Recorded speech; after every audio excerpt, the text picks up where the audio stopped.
Good morning everyone. Today is February 9 past 7. Nandito tayo papunta sa likod bahay. Bistahin natin ating mga alaga. Ito yung mga pets. Naghihintay ng paglagay ko ng bago nilang pagkain. At kung mapansin ninyo, parang mga kinainan niya ng stock ng malunggay. So parang nag-iik ng palay itong mga ibon na ito, matatakaw. Ngayon tingnan natin dito sa likod ang mga manok. Ayan, naglilimlim na simula kahapon si Unad. Ayan, lumabas na yan kanina. Hello Unad. Ayan, dyan sa loob kinulong ko. Ito na si Onik nagsusulo dito sa labas. Ang good news ngayon, napansin ko ngayong umaga, nag-start itong maglimlim nung February 20, pero nagulat ako yung mga sisiw na. Ayan kaya kailangan ko nang bumili ng kulungan nila, at pag ito'y nakalabas na naman, disgrasya na naman ito ang lalakas na kahapon, itlog pa yan eh. Nung kumain yan hapon, na pinakain ko nung hapon, mga itlog pa. Ngayon, pag papakain ko ngayong umaga, ayan sisiw na ang lalakas So, ganun pala kabilis. So, mali lang yung estimate ko. Sabi ko February 20. Pero, 9 pa lang ngayon. So, 18 days pa lang. Kasi nag-start yan nung February 20. So, yan. Ewan ko lang, nagkamali lang siguro ako ng pag-start niya ng pagsisiw, ng paglimlim. Anyway, hindi dapat makalabas muna yan dyan sa maliit na kulungan. At disgrasya na naman yan kay Yang. Tulog doon mabubuhayan na naman ang dugo yan kapag nakitang may sisiw na naman. Ayun. Ito naman yung ating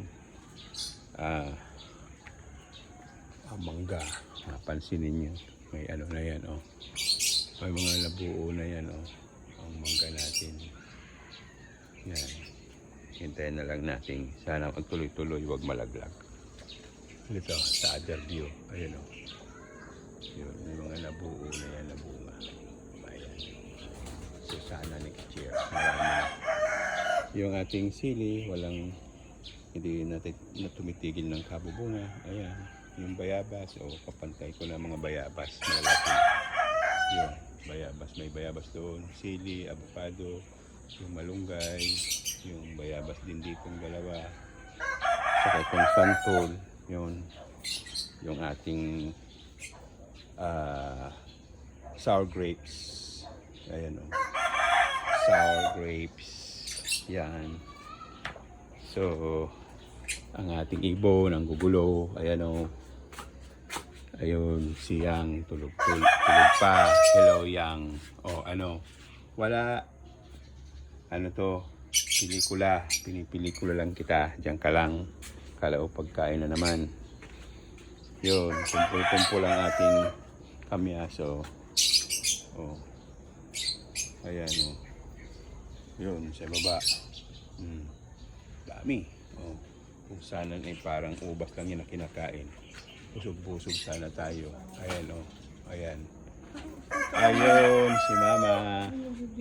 Hindi mo pa nakita ang good news. Tingnan mo si Kulasa. May sisiw na. Kahapon bilog pa lang yan. Itlog pa lang yan nung pinakain ko. Ayan Lahat na. Siguro, hindi pa lumalabas. 5, kompleto. Ay, may daga. May daga. Dito. Yan, tumakbo. Dito, may butas.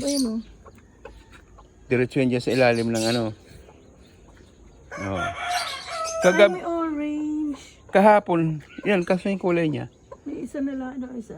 Kahapon, nung pinakain ko pa yan ng hapon yung pag-uwi ko, itlog pa yan. Mabakal na kita. Oo nga.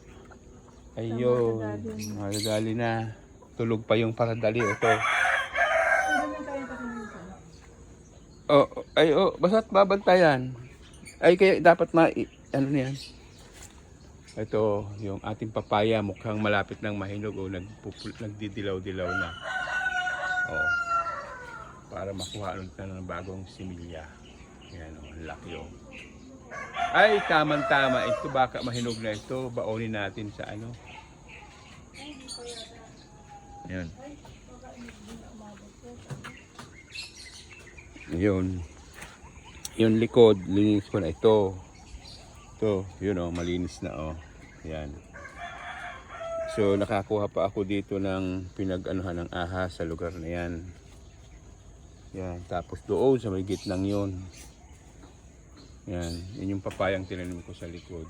Ano na, marami na rin bunga. Tapos kahapon, nagtanim ako dyan ng kamuting kahoy. Doon sa may mga lupang yun na nakalabas. Tapos may nakuha rin akong laman ng kamuting kahoy. Lulutuin namin ngayon.